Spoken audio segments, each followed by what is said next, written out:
પ્રભુ તવ મૂર્તિ વિનોદકારી, પડપણ જો વિસરે નહીં વિસારી. જુગલ ચરણ સોળ ચિન્ન જેહ,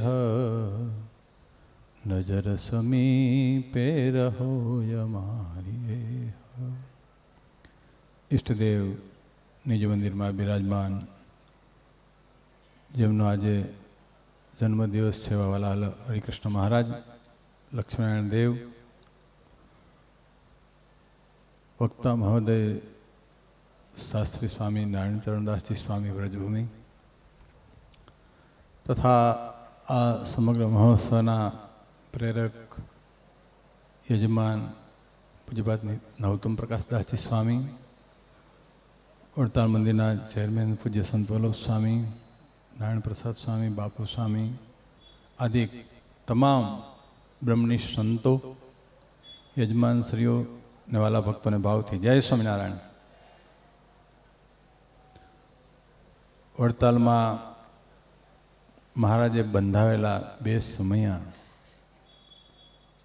ચૈત્રી સમયો અને કાર્તિક સમયો, નિષ્કુળાનંદ સ્વામીએ કીધું છે આ બે સમયમાં વણતેડે વડતાલ આવવું.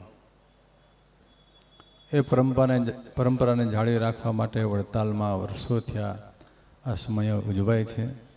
એમાં આ વખતે પૂજ્યપાદ નવતમ સ્વામીની પ્રેરણાથી વિશેષ હરિભક્તોને લાભ મળે એના માટે નારાયણ ચરણદાસજી સ્વામી જેવા વક્તા મધુર ભાષી એને બોલતા હોય તો એમ માને કે મોતી જ્યારે સતત સાંભળ્યા જ રાખીએ એવા વક્તા પૂજ્યપાદ નારાયણ ચરણદાસજી સ્વામી આપણે 7 દિવસ સુધી ભાગવતી ગંગામાં સ્નાન કરાવવાના છે. સ્વામી ભાગવતની કથા બહુ સરસ કરે છે. એમાંય ધ્રુવ આખ્યાન હોય, પ્રહલાદ આખ્યાન હોય, સુખદેવજીનું જે ચરિત્ર હોય, ભગવાનના બાળ ચરિત્ર હોય, 10મો સ્કંદ ભક્તિશાસ્ત્ર જે મહારાજે કીધું છે એ બહુ સ્વામીના મુખ્યથી કથા વાર્તાનો આપણે લાભ લેવાનો છે. તો 7 દિવસ સુધી વડતાલ જેવા પવિત્ર ધામમાં, આ પ્રસાદીની જગ્યામાં આપણે કથા વાર્તા સાંભળવા મળે, આપણા બહુ મોટા ભાગ ગણાય. નિષ્કુળાનંદ સ્વામીએ કીધું છે હળ વેપુને હોય નહીં, વળી હરિકથાનો યોગ, મોટે ભાગે એ મળે ટાળે મહાભવરોગ. આવા સંતોના મુખે કરીને આવા સ્થાનમાં જો આપણે ભગવાનના ચરિત્રો આપણે સાંભળીએ તો આપણા જે પૂર્વના કંઈ પાપ હોય એ બળી જાય અને આપણા જીવનમાં ભક્તિ, ધર્મ, જ્ઞાન, વૈરાગ આ બધું ઉત્પન્ન થાય. તો સરસ મજાની 7 દિવસની કથા વિશેષ બધા લાભ લેજો. ને મહારાજને ભાગવત શાસ્ત્ર બહુ પ્રિય હતું. મહારાજ અવારનવાર ઉપરા ઉપરી 3-3, 4-4 વખત ગઢડામાં બેસી અને મહારાજ ભાગવતની કથા સાંભળતા. મહારાજ 3-3, 4 તો વક્તા રાખતા. એક વક્તા થાકી જાય, બીજા થાકી જાય, ત્રીજા. ભગવાન સ્વામિનારાયણને પણ કથા વાર્તાનું બહુ અંગ હતું. એટલે મહારાજ જમતા હોય ને તો મહારાજને એમ ખ્યાલ ન દે જમું છું. જમતા જમતા મહારાજ હરે હરે હું કથામાં બેઠો, એવો મહારાજને સતત અનુસંધાન રહેતું. તો આપણે પણ જાજો નહીં તો 7 દિવસ સુધી આ સભામાં એક પણ ખુરશી ખાલી ન રહીએ અને વક્તા આવે એ પહેલાં આપણે આપણું સ્થાન લઈ લેવાનું ને વક્તા ઊભા થાય પછી જ આપણે, કારણ કે બહુ સરસ મજાની વ્યવસ્થા ગોઠવી છે સ્વામીએ. ખુરશી છે, તમને બધાને તાપ ન લાગે એના માટે ફુવારા પણ ગોઠવેલા છે. તમને કંઈક તરસ લાગે તો બહાર પાછા શેરડીનો રસ અને શરબતનું પણ આયોજન કરેલું છે, ગરમી ન લાગે એના માટે.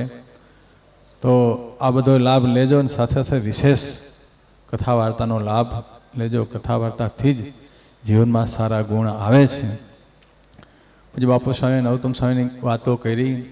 નવતમ સ્વામી દુનિયાના કોઈ પણ છેડે જાય, પછી આદિવાસી વિસ્તારમાં જાય કે મોટા ઉદ્યોગપતિને જાય કે રાજકીય ક્ષેત્રમાં જાય, કોઈ પણ બિન સંપ્રદાયમાં કોઈ પણ જગ્યાએ જાય તો સ્વામી વડતાલની વાત કરે અને કરે. કારણ કે એના રગે રગમાં વડતાલ હરિકૃષ્ણ મહારાજ અને લક્ષ્મીનારાયણ દેવ આ વણાયેલા છે. એટલે જ્યાં પણ જાય ત્યાં વડતાલનો વાત કરે. અને વિશેષ નૂતન સ્વામી એટલે ચાલતી લાઇબ્રેરી.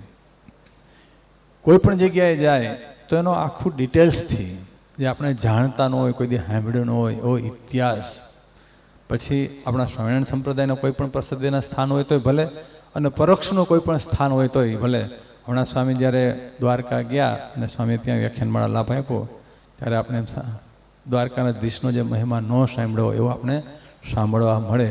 એટલે સ્વામીની એક લાક્ષણિકતા છે, એ સહજ સ્વભાવ છે કે જ્યાં પણ જાય એ સ્થાનનો એ કાર્યકર્તાને ખૂબ બિરદાવે, પ્રોત્સાહિત કરે. અને નાના નાના સંતો હોય વડતાલમાં કે બીજા કોઈ પણ, તો એને સ્વામી યોગ્ય માર્ગદર્શન આપી અને એનામાં જે કળા છે એ કળાને પારખી અને સ્વામી એને ખૂબ પ્રોત્સાહન આપે છે. માટે સ્વામીનું વડતાલની વિશે બહુ યોગદાન છે. બસ હરિકૃષ્ણ મહારાજ લક્ષ્મણ દેવના ચરણો પ્રાર્થના કરીએ કે સ્વામી દ્વારા આવા સરસ મજાના કાર્યો થાય છે અને વિશેષને વિશેષ થતા રહીએ. અને સાથે 7 દિવસ જે કથામાં હરિભક્તોએ લાભ લેવાનો છે અને જે ઉત્સવમાં આજે જે હરિભક્તોએ લાભ લીધો છે એનો હરિકૃષ્ણ મહારાજ લક્ષ્મીનારાયણ દેવ સર્વ પ્રકારે મંગળ કરે એવી પ્રાર્થના. જય સ્વામિનારાયણ.